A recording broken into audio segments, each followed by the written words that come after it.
Okay, fine. Let us start with sources of borrowed capital. What do you mean by borrowed capital? Borrowed capital क्या होता है? As we have done till now, owned capital. ठीक है, preference shares पढ़े, equity shares पढ़े, preference shares के types पढ़े, उसके फीचर्स पढ़े. अब हम क्या पढ़ने वाले? Sources of borrowed capital. तो बोरोड कैपिटल होता क्या है पहले वो, और उसके क्या क्या सोर्सेज हैं. What are the sources of borrowed capital? ठीक है, only owned capital is not sufficient.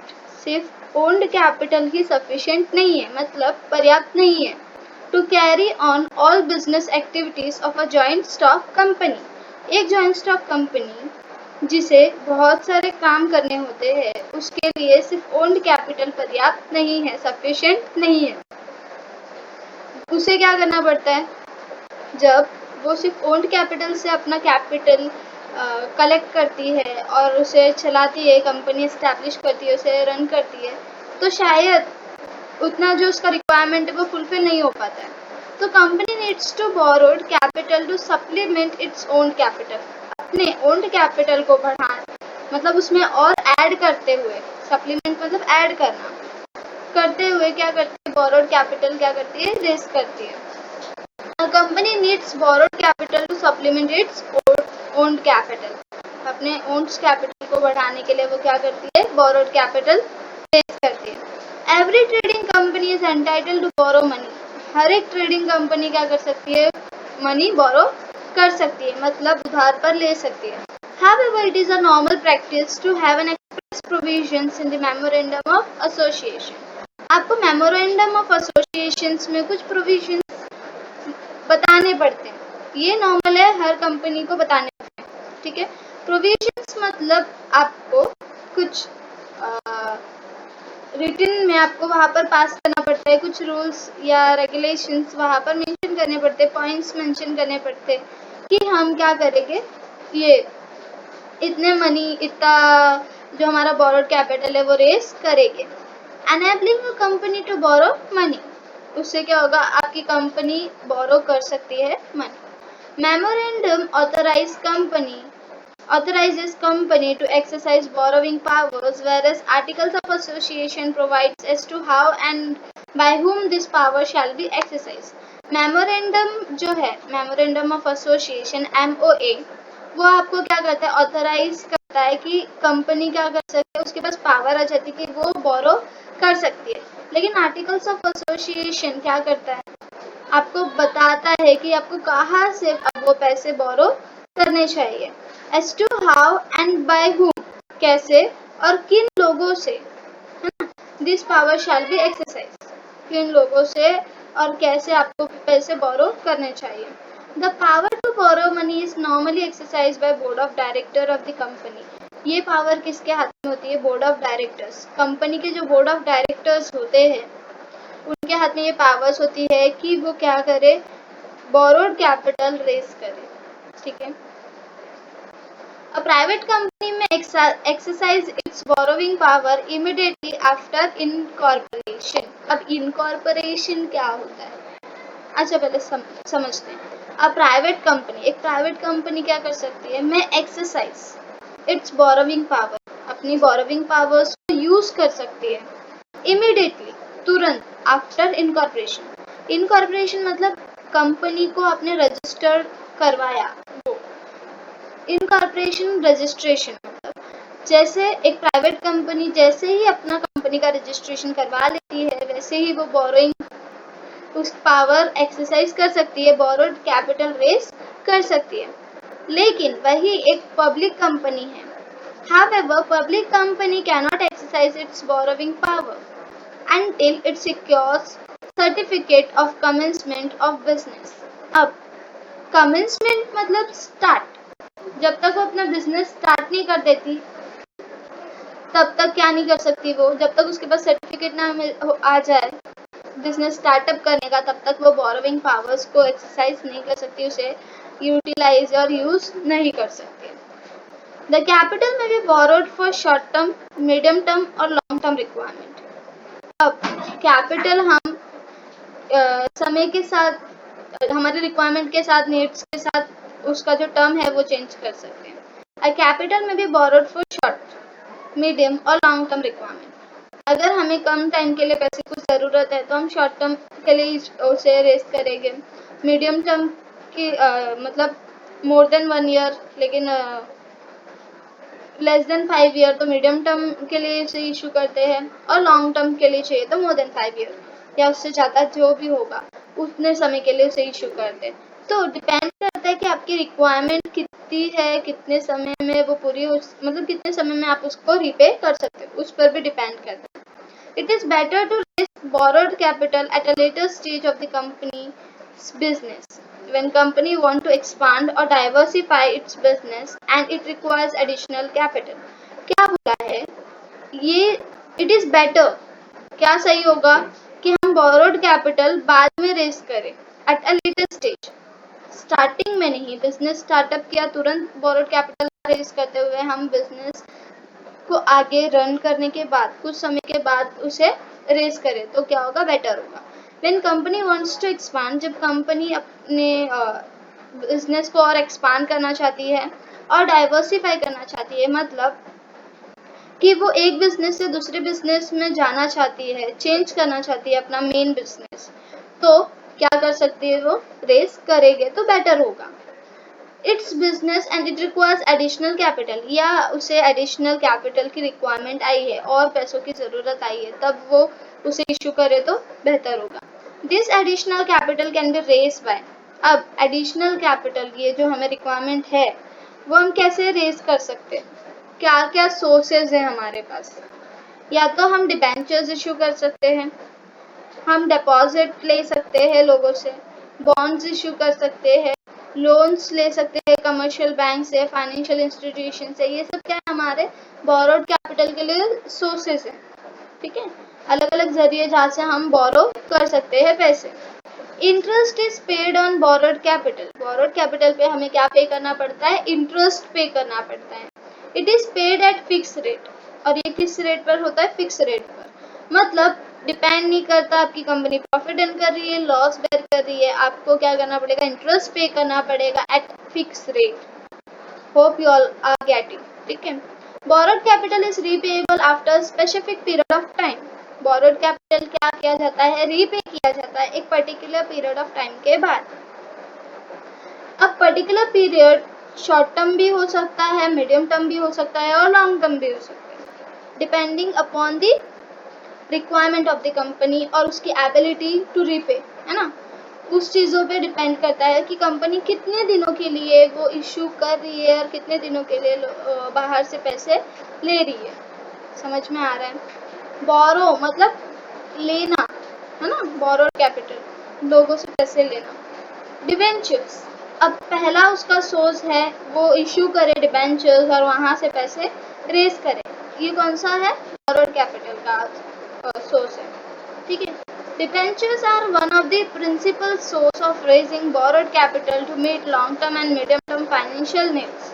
क्या बोला है? डिबेंचर्स क्या है? एक प्रिंसिपल सोर्स है, मेन सोर्स है ऑफ रेजिंग बोरोड कैपिटल। जब हम सोचते हैं कि हमें उधार पर या बाहर वालों से पैसे लेने चाहिए, तो प्रिंसिपल जो सोर्स होता है, मेन सोर्स होता है कि कहाँ से बोरोड कैपिटल हम कहाँ से रेस करेंगे, तो वहाँ पर हम डिबेंचर्स को याद करते हैं, ये डिबेंचर्स इशू करते हैं। To meet long and medium term financial need, हमारी जो रिक्वायरमेंट है, हमारी जो नीड्स है फाइनेंशियल, लॉन्ग टर्म और मीडियम टर्म अगर वो रिक्वायरमेंट है तो हम क्या करते हैं? डिबेंचर्स इशू करते हैं।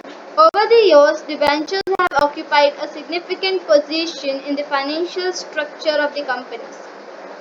Mostly companies जो borrowed फंड इकट्ठा करना चाहती है, borrowed कैपिटल इकट्ठा करना चाहती है, रेस करना चाहती है, वो लोग क्या करते हैं? डिबेंचर्स इशू करते हैं।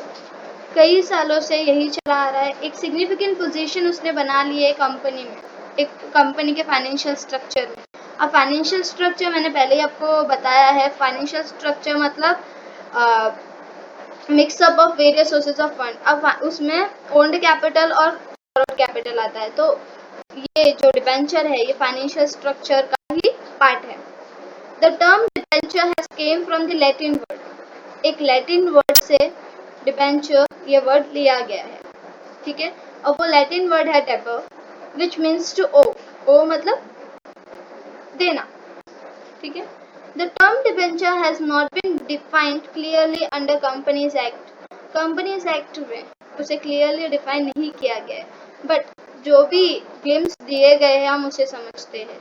Section 2 subsection 30 of the companies act 2013 only states that, वो सेक्शन 2 सबसेक्शन 30 जो कंपनीज एक्ट 2013 का है वो सिर्फ यही बताता है the word debenture includes debenture stock, bonds and any other instruments of a company evidencing a debt.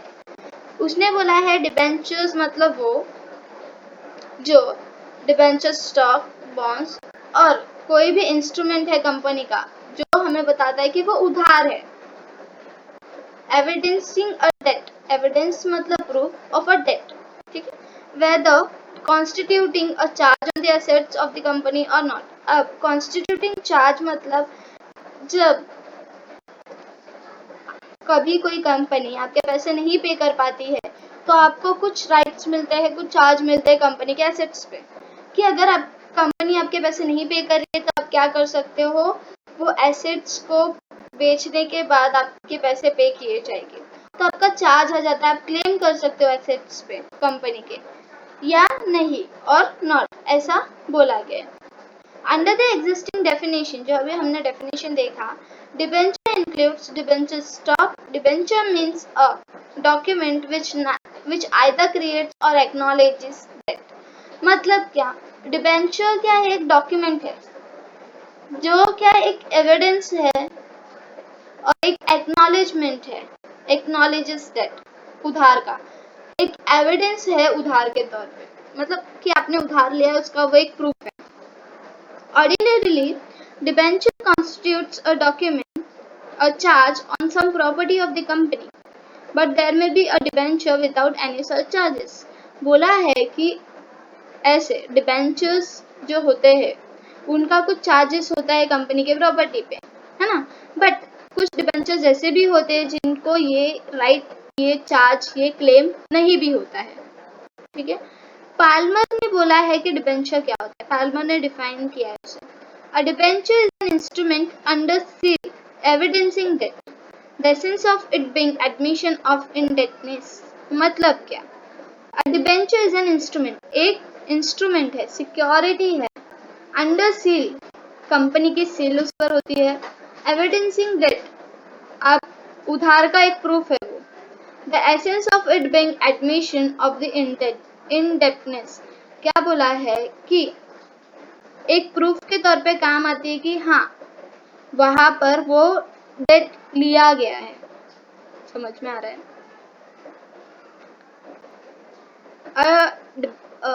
टॉफम ने क्या बोला है, a debenture is a document given by a company as evidence of date.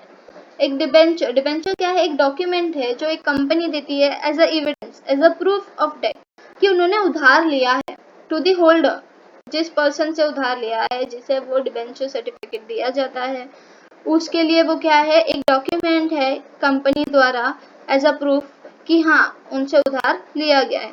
Usually arising out of loan and most commonly secured by charge. Most commonly secured by charge मतलब क्या, आपके पास right आ जाता है उनके एसेट्स पर claim करने का, by chance अगर वो लोग आपके पैसे रिपे नहीं कर रहे हैं तो। According to our definition, debenture is an evidence of indebtedness. It is an instrument issued in the form of debenture certificate under the common seal of the company. Same क्या बोला है, डिबेंचर क्या है, एक एविडेंस है debt का, और it is an instrument, एक इंस्ट्रूमेंट है जो इशू किया जाता है in the form of debenture certificate, company का सील होता है उस पर, और वो as a proof, as a evidence काम आता है, जिसे आप जब जिसे आप प्रूफ के तौर पे यूज कर सकते हो कि हाँ आपने कंपनी को क्या किया, डेट दिया है, उधार दिया है। इसके फीचर्स क्या है, किसके, डिबेंचर्स के। Promise, debenture is a promise by a company that it owe specified sum of money to the holders of the debenture. Debenture क्या है, एक प्रॉमिस है, कंपनी क्या करती है, प्रॉमिस करती है कि वो क्या करेगी, स्पेसिफाइड सम ऑफ मनी, मतलब जो भी पैसे स्पेसिफाई किए गए हैं वो क्या करेगी, देगी किसे, to the holder of the company, sorry debenture. Debenture holder जिसने कंपनी को पैसे दिए हैं उधार पर, उसे वो अमाउंट वो रीपे करेगी। फेस वैल्यू क्या था, the face value of debenture normally carries high denomination, it is ₹100 और एंड मल्टीपल्स ऑफ 100।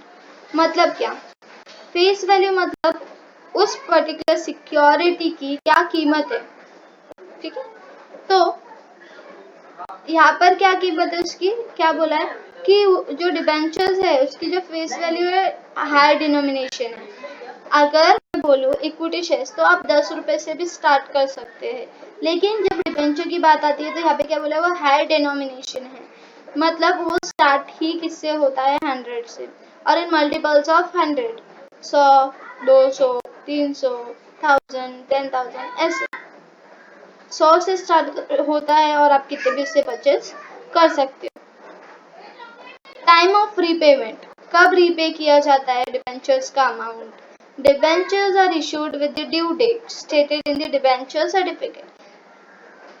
जब डिबेंचर्स इशू किए जाते हैं तभी उन्हें बता दिया जाता है कि आपको इतने दिनों के बाद रीपे किया जाएगा।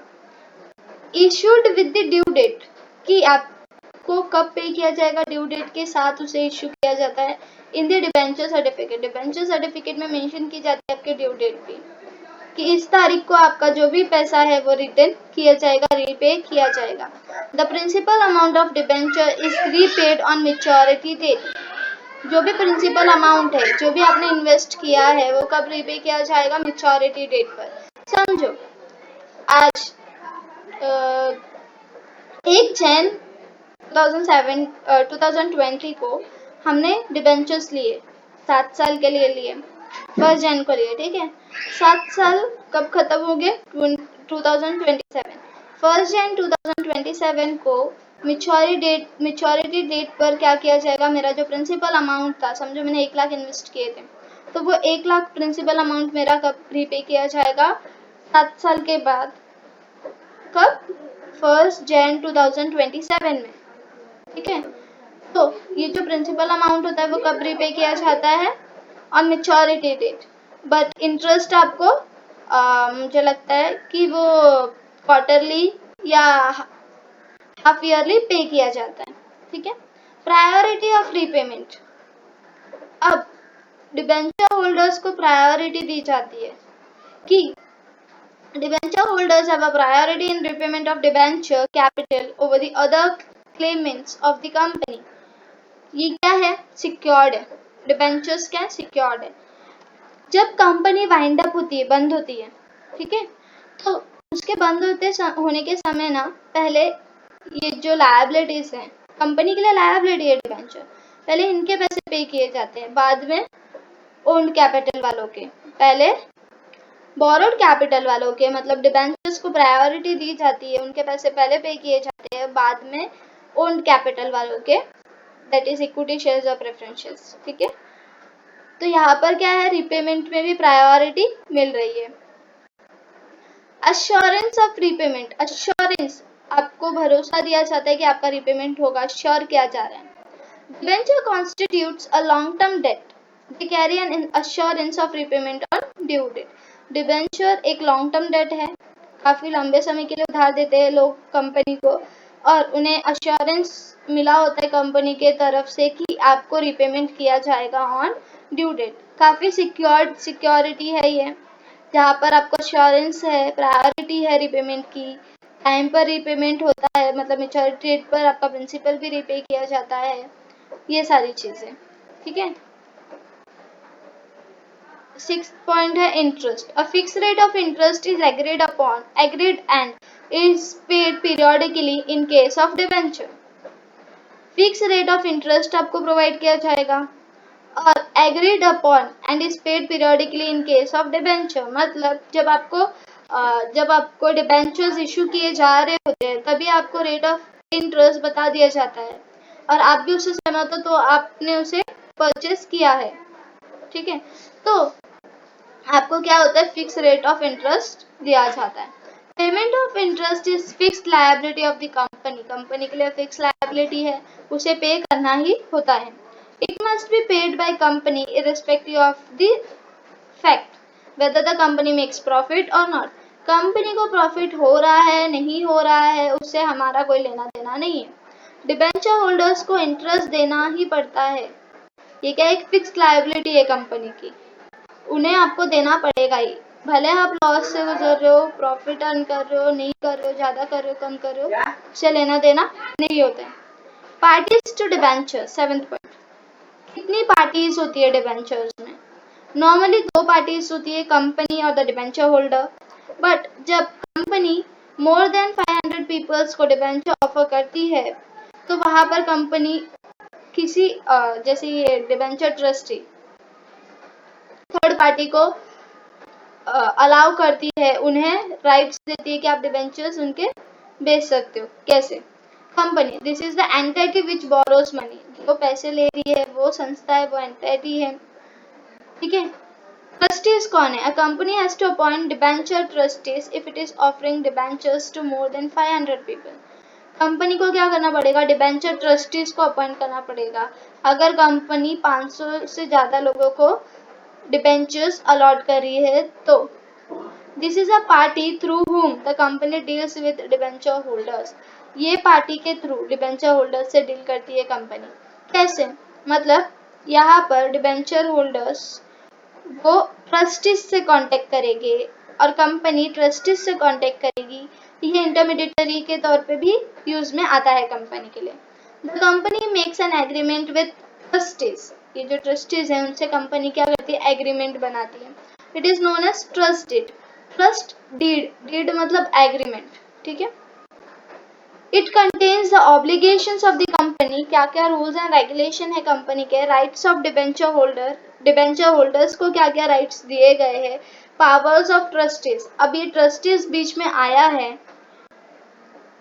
तो उसके क्या क्या पावर्स हैं, वो सारी चीजें उस ट्रस्ट डीड में मेंशन की होती है। जैसे हम पार्टनरशिप एग्रीमेंट बनाते हैं तो पार्टनरशिप एग्रीमेंट में हम क्या हमारा रेशियो होगा, प्रॉफिट शेयरिंग रेशियो, हमारा कैपिटल कंट्रीब्यूशन रेशियो क्या होगा, किसको कितनी सैलरी अगर देनी है, अगर ऐसा नॉर्मली नहीं होता सैलरी अलॉट करना, बट अगर देनी है तो क्या होगा, ये सारी चीजें एक्स्ट्रा काम के लिए, ये सारी चीजें हम पार्टनरशिप डीड में लिखते थे। वैसे ही ट्रस्ट डीड होता है, एग्रीमेंट होता है, उसमें भी हमें हर एक चीजें लिखनी होती है, ठीक है।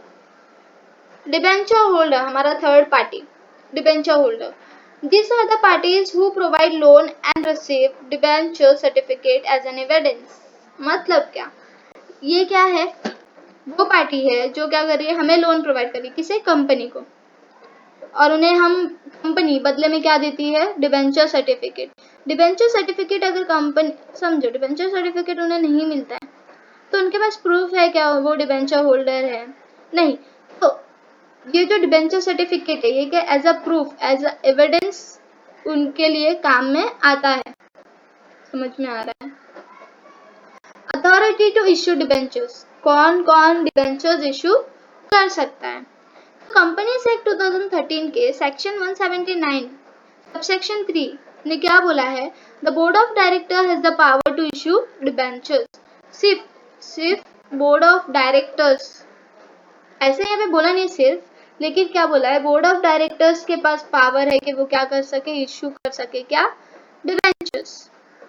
ये कौन हमें बताता है? कंपनीज एक्ट 2013 के सेक्शन 179 सबसेक्शन 3 में लिखा हुआ है कि कौन डिबेंचर्स इश्यू कर सकता है, ठीक है। Status of debenture holder, debenture holders को क्या स्टेटस मिला है?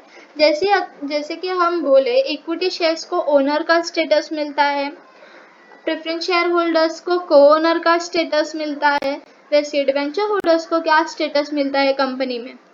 तो debenture holder is a creditor of the company, creditor who provides credit to the company, who provides funds to the company. तो क्रेडिटर जो पर्सन कंपनी को पैसे provide कर रहा है, क्रेडिट दे रहा है, उधार दे रहा है। Since debenture is a loan taken by the company, debenture क्या? एक टाइप का लोन है जो कंपनी लेती है। Interest is payable on it at fix rate, उस पर हम कंपनी को फिक्स रेट पर इंटरेस्ट प्रोवाइड करना होता है। At interval until the debenture is redeem, at fixed interval, एक फिक्स्ड इंटरवल के साथ, मतलब एक फिक्स्ड इंटरवल में, जैसे कि अगर मैं बोलूँ कि क्वार्टरली 3 महीने में, हाफ ईयरली 6 महीने में, या ईयरली, वो कंपनी डिसाइड करती है कि वो कैसे कौन सा फिक्स्ड इंटरवल रखेगी, उसके बेसिस पर वो डिसाइड करती है।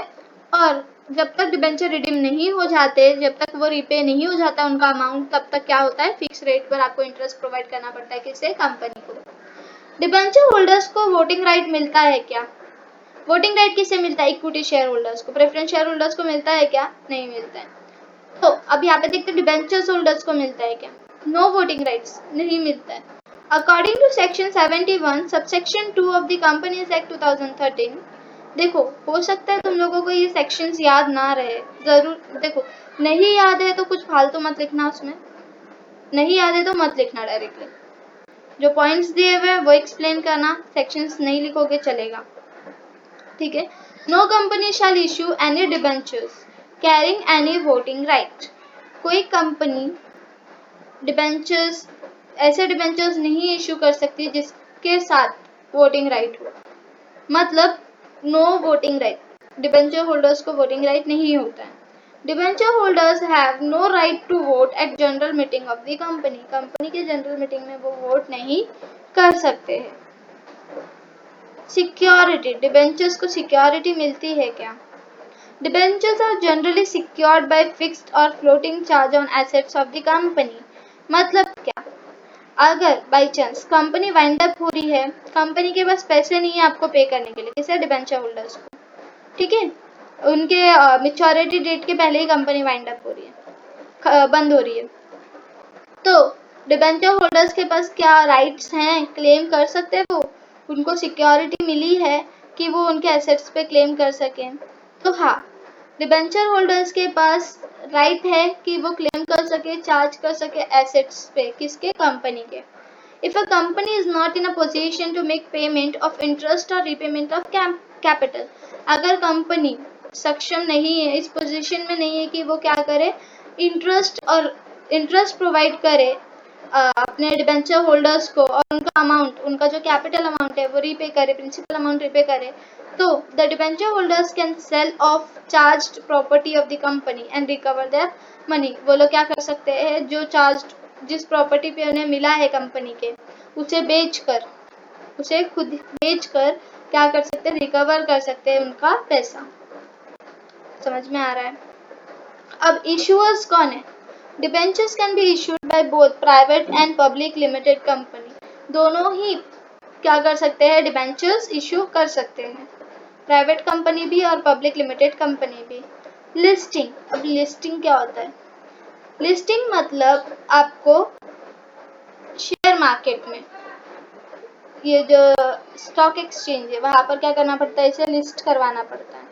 Debentures must be listed with at least one recognised stock exchange, recognised stock exchange, ऐसे स्टॉक एक्सचेंज जिसे मान्यता है, मतलब कैसे, हम दो स्टॉक एक्सचेंज जानते हैं, एक है बॉम्बे स्टॉक एक्सचेंज, एक है नेशनल स्टॉक एक्सचेंज, तो आपकी कंपनी को वहां पर लिस्ट करवाना होगा। समझ में आ रहा है? Debentures must be listed, list किए हुए होने चाहिए किसी भी एक रिकॉग्नाइज्ड स्टॉक एक्सचेंज के साथ। ट्रांसफरेबिलिटी, मतलब आप उसे ट्रांसफर कर सकते हो क्या, किसे, डिबेंचर्स को।